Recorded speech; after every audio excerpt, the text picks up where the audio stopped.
अगर आप एसबीआई से पर्सनल लोन लेने के बारे में सोच रहे हो, वो भी 2025 में, तो आपको ये चीज़ें ज़रूर पता होनी चाहिए, क्योंकि एसबीआई ने अपने पर्सनल लोन के पॉलिसीज़ में बहुत सारे चेंजेस ला दिए हैं। जैसे कि एसबीआई ने अपने डॉक्यूमेंटेशन में चेंजेस लाए हैं, एसबीआई ने अपने प्रोसेसिंग फीस में चेंजेस लाए हैं, एसबीआई ने अपने रेट ऑफ इंटरेस्ट में चेंजेस लाए हैं। अगर एसबीआई में आप पर्सनल लोन के लिए अप्लाई करते हो तो आपका सिबिल स्कोर कितना होना चाहिए और कितने सिविल स्कोर पे आपका लोन रिजेक्ट हो सकता है, इसके बारे में भी हमें बताया गया है। और अगर आप एसबीआई से ऑलरेडी लोन ले चुके हो और अगर आप उसे जल्दी से जल्दी क्लोज करना चाहते हो या प्री पेमेंट करना चाहते हो तो उस पर आपको कितने चार्जेस लगेंगे, वो भी इस वीडियो में मैं आपको बताने वाला हूँ। और अगर आपको एसबीआई में पर्सनल लोन के लिए अप्लाई करना है तो उसकी अगर स्टेप बाय स्टेप अगर आपको प्रोसेस जाननी है तो मैंने इस पर ऑलरेडी एक वीडियो बना चुका हूँ, वो मैं आपको आई बटन पे दे दूंगा या वीडियो के डिस्क्रिप्शन में लिंक डाल दूंगा, तो आप उसको ज़रूर देखना। उसमें मैंने बहुत छोटी से छोटी डिटेल्स पर फोकस करके वो वीडियो बनाया है। तो सबसे पहला जो चेंज आया है वो आया है आपके डॉक्यूमेंटेशन में।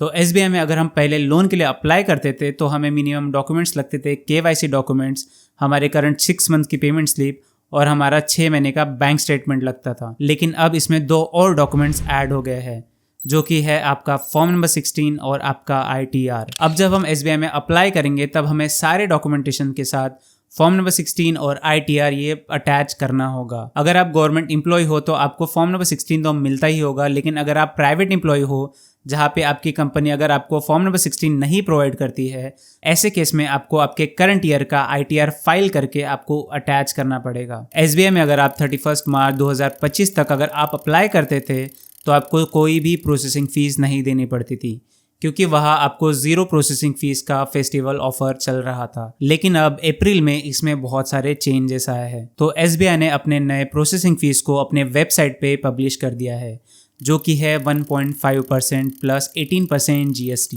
इसमें जो 1.5% है वो लगेगा आपके फुल लोन अमाउंट पर, एंड इसमें जो 18% GST है वो लगेगा आपके 1.5 के परसेंटेजेस पर। एग्जाम्पल के लिए मान लीजिए आप एसबीआई से पर्सनल लोन लेते हैं 10 लाख रुपए का, उस पर आपसे चार्ज किया जाएगा 1.5% प्रोसेसिंग फीस, जो कि आएगा 15,000 रुपए। फिर इस 15,000 पर लगेगा आपका 18% GST, जो कि आएगा 2,700 रुपए, और कुल मिलाकर आपके 10 लाख रुपए के लोन पर आपकी प्रोसेसिंग फीस कटेगी 17,700 रुपए। लेकिन इसमें भी बैंक ने आपको छूट दी हुई है, जैसे कि नंबर 1, अगर आप डिफेंस सेक्टर में काम करते हो और अगर आप एसबीआई में पर्सनल लोन के लिए अप्लाई कर रहे हो तो एसबीआई आपसे किसी भी तरह की प्रोसेसिंग फीस नहीं चार्ज करेगा। मतलब आपको जो डिफेंस सेक्टर में काम करते हैं उनको 100% प्रोसेसिंग फीस में छूट दी जाएगी। नंबर 2, तो जैसे कि आपको पता है कि एसबीआई में अगर हम पर्सनल लोन के लिए अप्लाई करते हैं तो हमारा सैलरी अकाउंट वहां पर होना कंपलसरी है। लेकिन अगर आपका salary account platinum salary account package में है तो आपको भी प्रोसेसिंग फीस में 100% छूट दी जाएगी।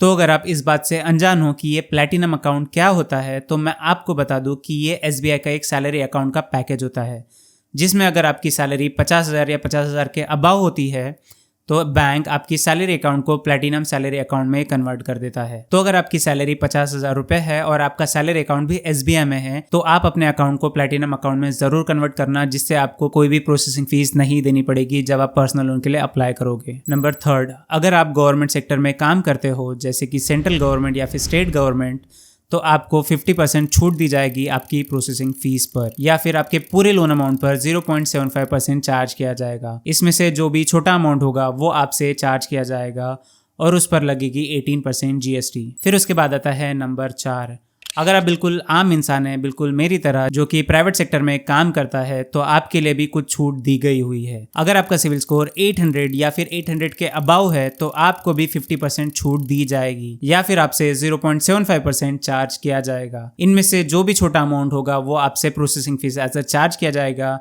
प्लस उसमें लगेगा 18% GST। फिर एसबीआई ने जो 3rd नंबर पे चेंजेस लाया है वो लाया है उनके पेनल्टी चार्जेस में। तो पहले जब आप एसबीआई से लोन लेते थे तो एसबीआई में कोई लॉकिंग पीरियड नहीं होता था, ना ही कोई फोरक्लोजर चार्जेस और ना ही कोई प्री पेमेंट चार्जेस। लेकिन अब 2025 में अगर आप एसबीआई से कोई लोन लेते हो तो आपको 6 मंथ का लॉकिंग पीरियड दिया जाता है। लॉकिंग पीरियड का मतलब होता है कि जब आप एसबीआई से पर्सनल लोन लेते हो तो उसके बाद आप उसमें ना कोई प्री पेमेंट कर सकते हो, ना आप उसके बैलेंस को कोई और बैंक में बैलेंस ट्रांसफ़र कर सकते हो, और ना ही आप उस लोन को फोर्स क्लोज कर सकते हो। आप उस लोन में 6 महीने तक कुछ भी छेड़छाड़ नहीं कर सकते। अगर आपको ऐसा कुछ करना है तो आपको लोन के 6 महीने का इंतजार करना पड़ेगा। तो उसके बाद अगर आप अपने लोन को 3 साल के अंदर अंदर अगर क्लोज करते हो तो आपको 2% चार्ज पे करना पड़ेगा। एग्जाम्पल के लिए मान लीजिए आपका SBI से एक लोन चल रहा है जो कि है 10 लाख का पर्सनल लोन, और आप उसमें 50,000 रुपये प्री पेमेंट अमाउंट भरना चाहते हो, तो आपको उस 50,000 रुपये पर 2% चार्ज किया जाएगा और आपको 50,000 रुपये प्लस वो 2% चार्जेस मिला के आपको वो भरने पड़ेंगे। नहीं तो अगर आप 50,000 रुपये भरते हो तो उसमें से 2% चार्जेस पहले कट किए जाएंगे, फिर बाकी रिमेनिंग अमाउंट आपके लोन अमाउंट में जमा किया जाएगा। लेकिन अगर आप डिफेंस सेक्टर में काम करते हो तो आपको इस अमाउंट पर भी छूट दी गई है। मतलब आप 6 महीने के बाद अपने लोन को कभी भी क्लोज कर सकते हो या फिर बैलेंस ट्रांसफर कर सकते हो। आपको कोई एक्स्ट्रा अमाउंट देने की ज़रूरत नहीं है, आपसे कोई अमाउंट चार्ज नहीं किया जाएगा आपके प्री पेमेंट या फिर फोरक्लोज अमाउंट पर। और बाकी सैलरीड एम्प्लॉयज़ के लिए, फिर चाहे वो गवर्नमेंट हो या फिर प्राइवेट सेक्टर वाले हो, उनको ये चार्जेस पे करने पड़ेंगे। इसके बाद आते हैं हम अपने मेन पॉइंट पर कि अगर आप SBI में पर्सनल लोन के लिए अप्लाई करते हो तो आपका सिविल स्कोर कितना होना चाहिए। तो अगर आप SBI में पर्सनल लोन के लिए अप्लाई कर रहे हो तो आपका सिविल स्कोर आपको पता होना बहुत ज़रूरी है, क्योंकि मान लीजिए अगर आपने कभी कोई लोन नहीं उठाया है, इसका मतलब आपका सिविल स्कोर -1 है। तो इस केस में आपका लोन रिजेक्ट भी हो सकता है, क्योंकि SBI ने ऐसा बोला है कि जो भी SBI में पर्सनल लोन के लिए अप्लाई करता है उनका सिविल स्कोर -1 नहीं होना चाहिए।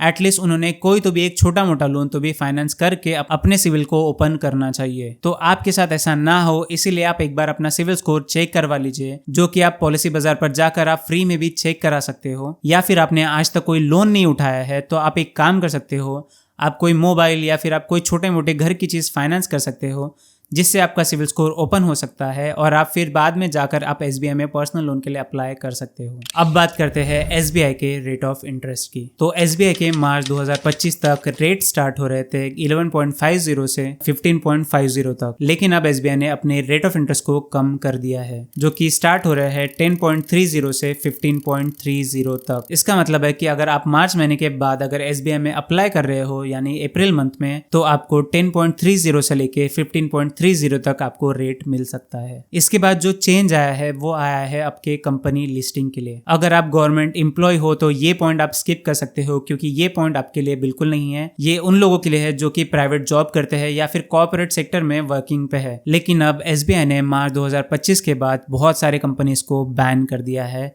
और उन्हें लोन बांटने से मना कर दिया है। इसका रीजन मोस्टली ये हो सकता है क्योंकि SBI में बहुत सारे लोन अकाउंट NPAs हो रहे हैं। तो इसीलिए अगर आप SBI में पर्सनल लोन के लिए अप्लाई करना चाहते हो तो आप एक बार ब्रांच में विजिट कीजिए और आप उन्हें वहाँ पे पूछिए कि मैं इस कंपनी में जॉब करता हूँ एंड ये कंपनी हमारे SBI में लिस्टेड है या नहीं है।